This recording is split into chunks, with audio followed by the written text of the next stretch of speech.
Greetings. In this podcast, I am going to discuss one of the most pivotal decisions that you can make in your playthrough of Skyrim, and that's which faction you choose to join in the Civil War quest line. In this podcast, I just want you to sit back and relax as I explain to you why you should side with the StormCloaks instead of the Imperials.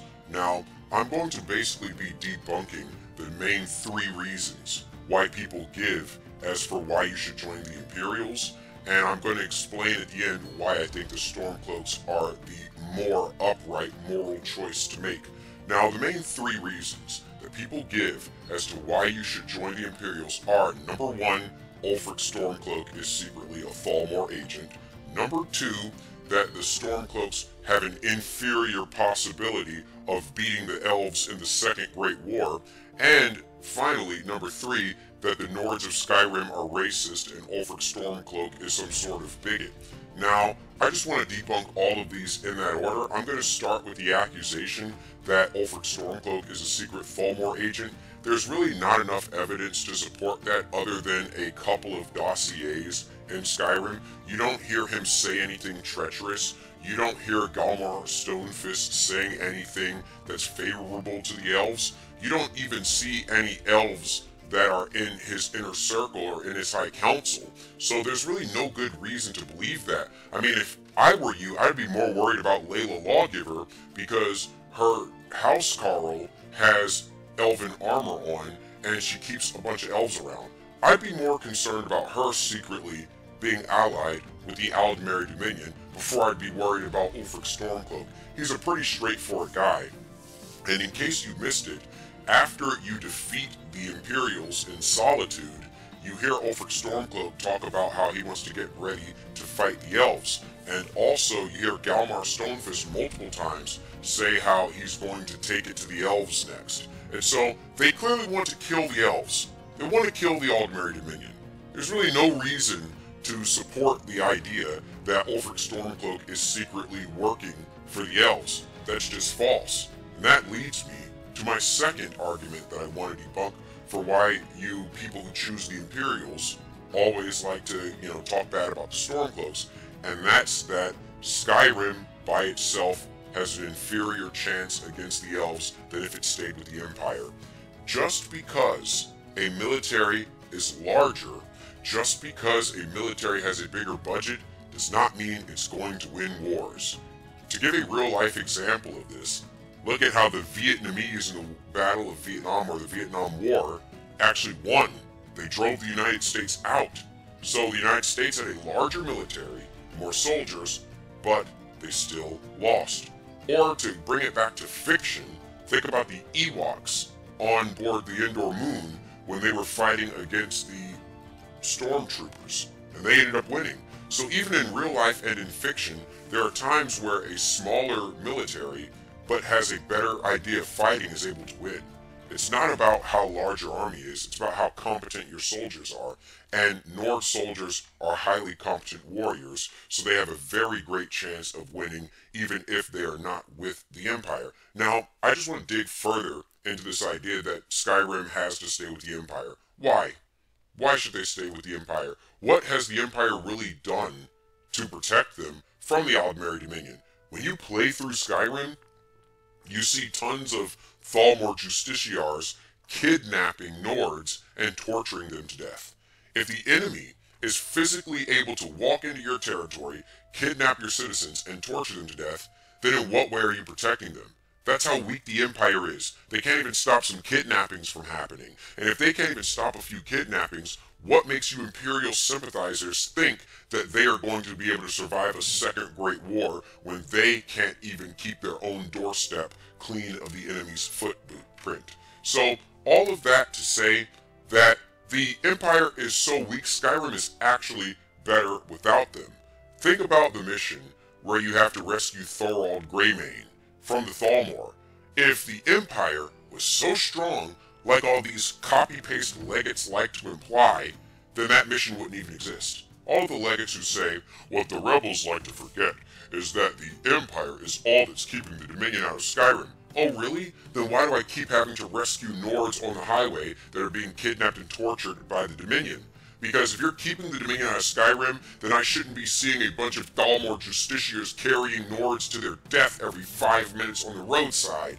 And, by the way, every time I see that happen, I always choose the option free and share items, and I give the Nord the best enchanted weapon I have that's not a Daedric artifact, and I just enjoy watching him slice through the Justiciars. I often heal him if his health gets too low. So, the Empire is proving how weak it is. But wait, let's dig even deeper into why the Empire having to stay together with Skyrim doesn't make any sense. If the Empire is independent from Skyrim, if Skyrim gains independence from the Empire, then now the Dominion has 2 targets to attack instead of just 1, which would force them to divide their resources and spread them more thinly.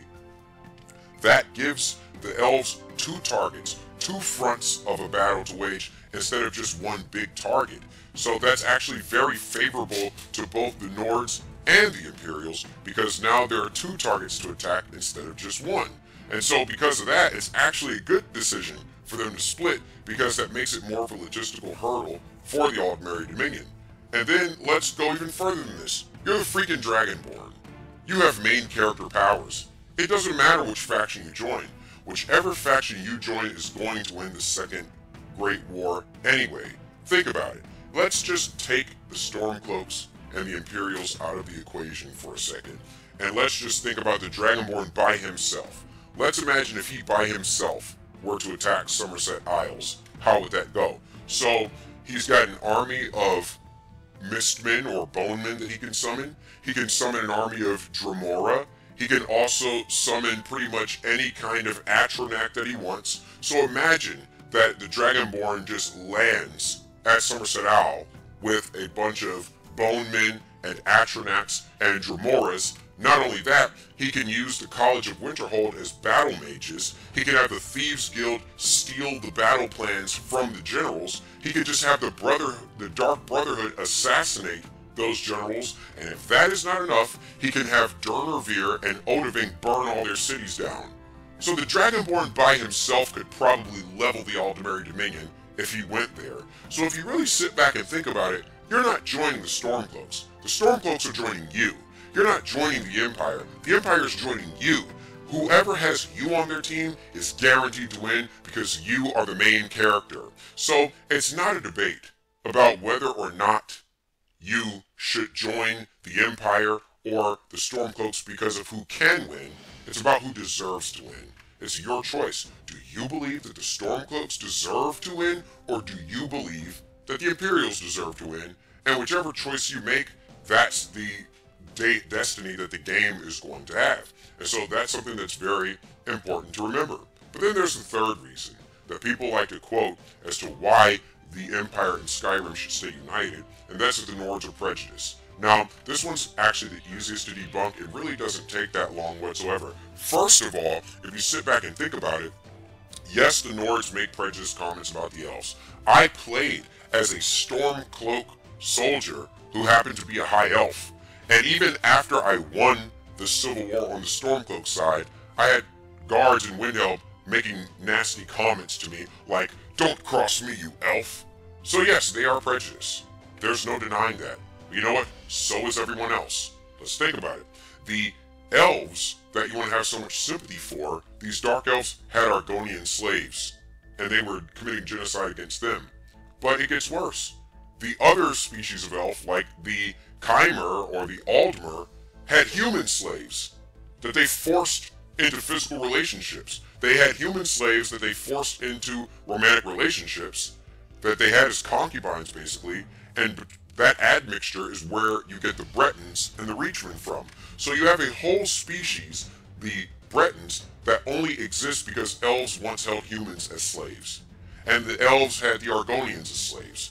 Literally everyone is prejudiced. Even the Imperials are prejudiced. When you play on your next playthrough, go to Solitude and talk to everyone in the Bard's College.